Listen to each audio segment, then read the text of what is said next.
Assalamualaikum warahmatullahi wabarakatuh.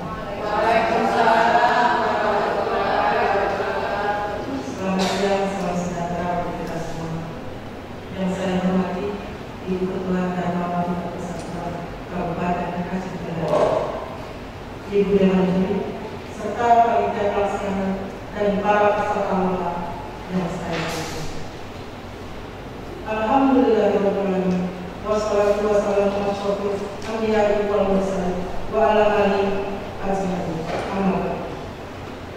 Puji dan syukur marilah kita panjatkan kepada Allah Subhanahu wa Ta'ala yang telah memberikan limpahan rahmat dan karunia kepada kita semua, sehingga kita dapat berkumpul di tempat yang berbahagia ini untuk melaksanakan lomba kita dalam rangkaian kegiatan Hari Ulang Tahun Dharma Wangsa Persatuan ke-21 tahun 2020. Salawat dari salam kita persembahkan kehadiran Baginda Nabi besar Muhammad SAW yang telah mengangkat harkat dan martabat kita umat manusia, terutama kaum perempuan, ke derajat yang tinggi.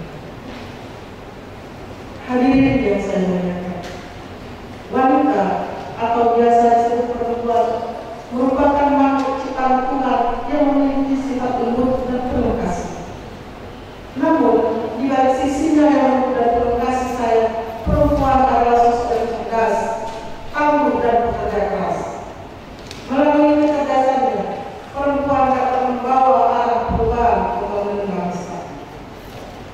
Berdasarkan data dari Badan Pusat Statistik dan United Nations Population Fund, jumlah penduduk di Indonesia tahun 2018 mencapai 260. Dari jumlah tersebut, sebanyak 133,30 juta jiwa adalah perempuan, atau sekitar 50,3%. Untuk itu, perlu kiranya kita lebih memberdayakan perempuan dalam proses pembangunan nasional. Kita menyadari sebelumnya bahwa perempuan dalam pandangan yang memarginalkan kaum perempuan sesungguhnya masih ada di tengah-tengah masyarakat hingga saat ini. Perempuan dipandang sebagai pihak yang lemah, tidak dapat menggunakan akal budinya, dan tidak mampu mengembangkan kepemimpinan yang kuat dan efektif. Kaum perempuan dipandang tidak mampu masuk ke wilayah politik dan pemerintahan, karena wilayah ini dipandang sebagai wilayah keras, kompleks, dan membutuhkan kemampuan fisik yang cukup baik, sehingga tidak mungkin kaum perempuan berpilihan di sana. Namun, pandangan tersebut saat ini sudah tidak lagi sesuai. Karena pada kenyataannya, perempuan juga memiliki kemampuan yang sama. Bahkan saat ini, kita sulit menemukan jenis pekerjaan yang tidak dimasuki oleh kaum perempuan. Bahkan dalam beberapa hal, kaum perempuan mampu mengambil peran yang strategis. Senada dengan hal tersebut, Bung Karno pernah mengatakan bahwa perempuan ikut memastikan arah gerak negara. Kaum perempuan berhak mendapatkan hak dasarnya sebagai manusia yang mulia.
sebuah negara harus meningkatkan partisipasi tenaga kerja perempuan dengan tujuan untuk peningkatan pertumbuhan ekonomi suatu bangsa, untuk perempuan itu sendiri dan untuk keluarga. Yang ketiga, peran perempuan dalam bidang sosial. PLT Gubernur Aceh, Bapak Nova Irasyah, menerbitkan peraturan Gubernur Aceh nomor 14 tahun 2019 tentang pencegahan dan penanganan stunting, yaitu gangguan pertumbuhan kronis pada anak balita akibat kurangnya asupan nutrisi atau malnutrisi dalam waktu yang cukup lama. Berkaitan dengan hal tersebut, Dewan Pembina Dharma Wanita beserta Ibu Ketua Dharma Wanita Persatuan Kabupaten Aceh Tenggara dan pihak-pihak terkait lainnya telah melaksanakan berbagai program yang bertujuan untuk menurunkan jumlah anak stunting di Kabupaten Aceh Tenggara, negeri sepakat segera yang kita cintai ini. Demikian pula dalam permasalahan COVID-19 melanda negeri kita dan hampir semua negara lainnya di belahan dunia. Kegiatan sosial dilaksanakan dalam bentuk pembagian masker dan sosialisasi kepada masyarakat tentang pentingnya pencegahan penularan COVID-19 dengan tetap melaksanakan protokol kesehatan dalam melaksanakan kegiatan sehari-hari melalui gerakan 3M, memakai masker, mencuci tangan, dan menjaga jarak. Hal ini dilakukan dengan tujuan penularan COVID-19 di Kabupaten Aceh Tenggara dapat ditekan seminimal mungkin. Yang keempat, peran perempuan di bidang politik. Di bidang politik, kaum perempuan bahkan sudah mampu melaksanakan tugas dengan baik, menjadi penggerak partai, masuk ke parlemen, atau berjuang melalui posisi kepala daerah. Dapat kita ambil contoh, pada pilkada serentak tahun 2018, setelah terpilih 17 kepala daerah setingkat bupati, wali kota, dan gubernur. Di antaranya adalah Ibu Khofifah Indar Parawansa beserta wakilnya Bapak Emil Zaman yang memenangkan pemilihan gubernur Jawa Timur.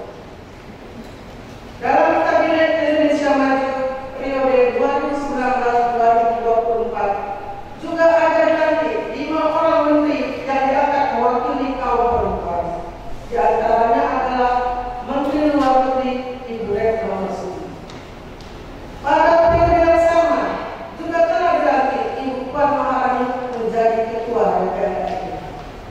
Bahkan Ibu Megawati Soekarno Putri pernah menduduki jabatan tertinggi yang mencapai oleh perempuan Indonesia, menjadi Presiden Negara Republik Indonesia. Hadirin yang saya muliakan, melihat kenyataan di atas, sudah saatnya kaum perempuan memanfaatkan ruang gerak yang telah terbuka luas dengan sebaik-baiknya.